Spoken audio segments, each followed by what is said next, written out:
Baik, dalam video kali ni kita nak bercakap pasal filem Until Dawn. Okey, filem ni merupakan filem tahun lepas, tak silap tahun 2024 macam tu. Kisah pasal time loop.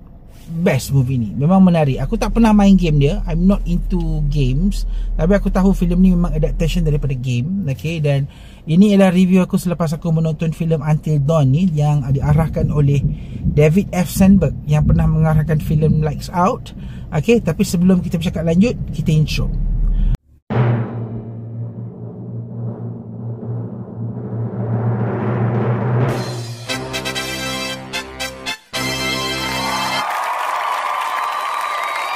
Baik, movie ni menariknya ialah dia membawa pengalaman game kepada orang yang tak main game ke dalam movie ni. So instead of just bagi tahu ini ialah adaptation daripada game, okay, they just bring the game punya experience ke dalam movie ni, sehingga kita sebagai penonton ni kita rasa nak tahu apa yang berlaku.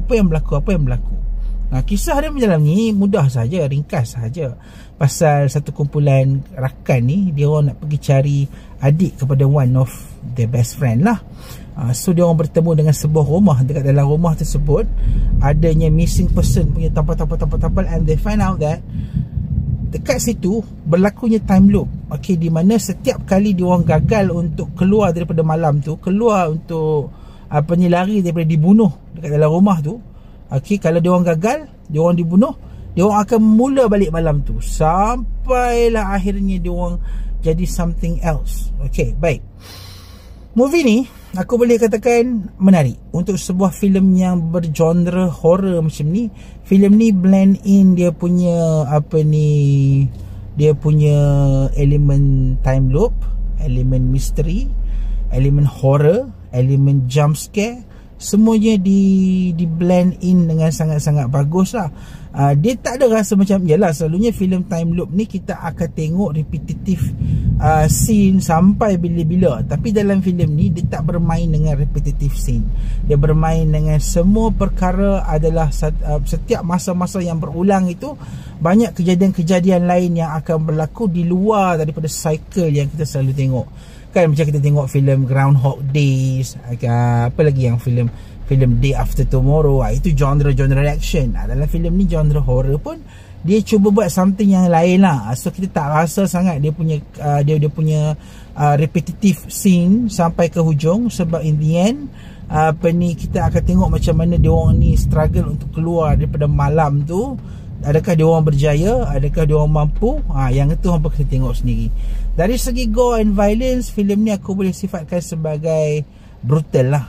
Brutal, especially scene ayak, minum ayak meletup itu memang aku punya takut minum ayak kan. Minum ayak titik meletup kan. Tapi itu one of the iconic things lah dalam filem ni yang membuatkan kita rasa teruja untuk menonton filem ni. Dan it's kind of pleasure movie lah.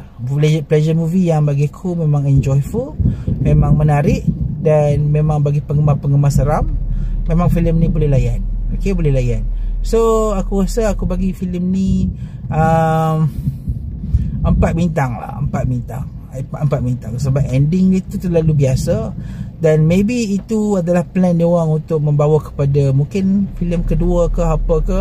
Tapi aku rasa kalau dia orang nak buat filem kedua, make sure the repetition, the situation akan lebih besar dan lebih lain daripada yang lain lah. Kalau dia orang buat ulang benda sama saja, it's kind of boring. Baik main game kan. Dan aku rasa itu sahajalah aku review ringkas aku berkenaan dengan filem Until Dawn. Kita jumpa lagi di video akan datang. Assalamualaikum.